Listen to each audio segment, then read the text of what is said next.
Hello everyone. In this video I will tell you 3 very scary stories that really happened. But before that, subscribe to the channel and like it so as not to miss new videos. First story, so let's get this started. It was around 2015. I was 16 years old. I just finished middle school and was waiting for my results to come so I would get in high school. There was a friend of mine who lives like 20 minutes away from me. He asked me to come at his place to hang out. Me and my other friend, who is basically live in my apartment, went at his place around 11 p.m. When we arrived, he was doing some work and he asked us to wait outside for him to come. It was getting late, and as time passes it was almost 12. My other friend and me was getting late. We weren't allowed to go out that late back then, so my friend asked me to go back, and so we went back for home without telling a thing. On the way to home he took the other service road rather than a main road, as he said there will be less traffic. The road was empty and not even street lights were on as he was riding his bike, and I sat with him. We noticed there was a girl, probably in her 20s, walking down the road alone. It was weird cause that road was scary as hell and there was no sign of light, and my country is not a safe place for a woman walking alone on a dark street in 12 a.m. Out of curiosity my friend turned behind to see her what she's onto, so as he turned his face behind I had to. I noticed that the girl was totally fine. She had a bright face and long hair, but as soon I noticed her tongue I screamed so loud it was touching her feet, and I swear we both saw it was that long. As I screamed she stopped walking faster as she was chasing us, and my friend rode his bike madly that it was our last day on earth. The distance we usually cover in 20 minutes on our way to home we came in 8 minutes, and as soon I see my home then I feel insecure. After on, I told my friend who we went to see my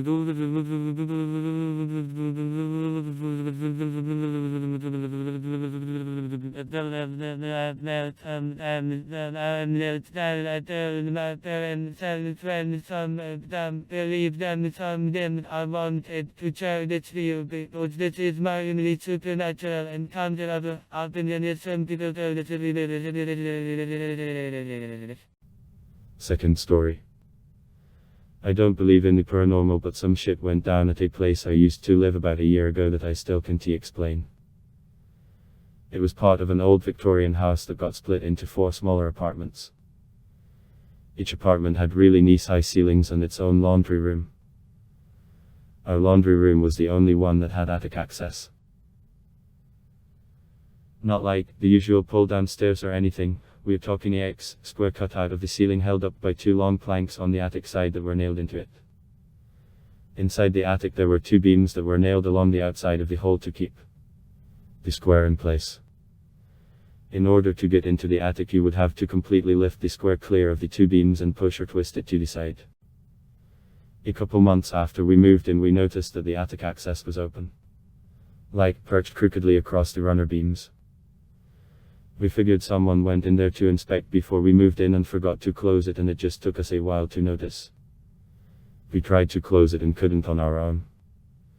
We didn't have a ladder and there was nothing besides the washer and dryer to stand on, which didn't make us, or even our downstairs neighbor, tall enough to get it shut.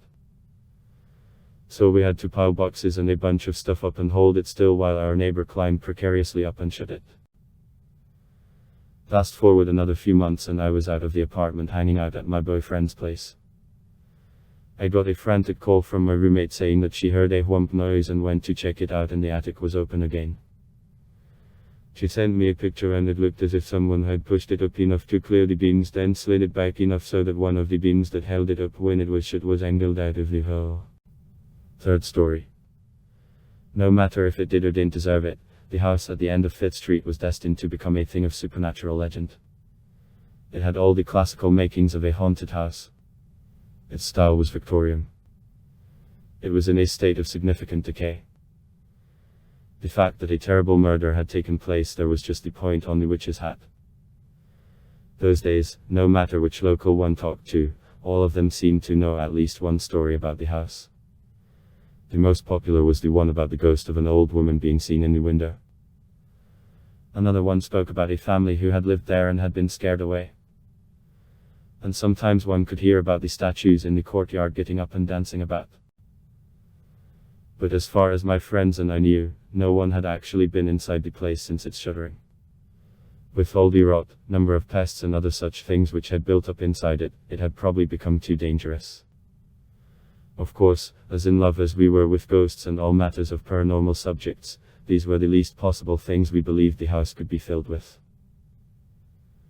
Instead, in our minds and discussions, we filled the house with all kinds of ghosts, monsters, and aliens.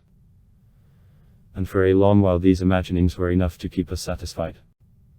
Eventually, however, our curiosity about the place became too strong. Without asking our parents for permission, we snuck out one night and met in front of the house. Using a crowbar, we quickly made our way inside. Eagerly we ducked and scurried among the old furnishings and up and down the stairs and into all the rooms.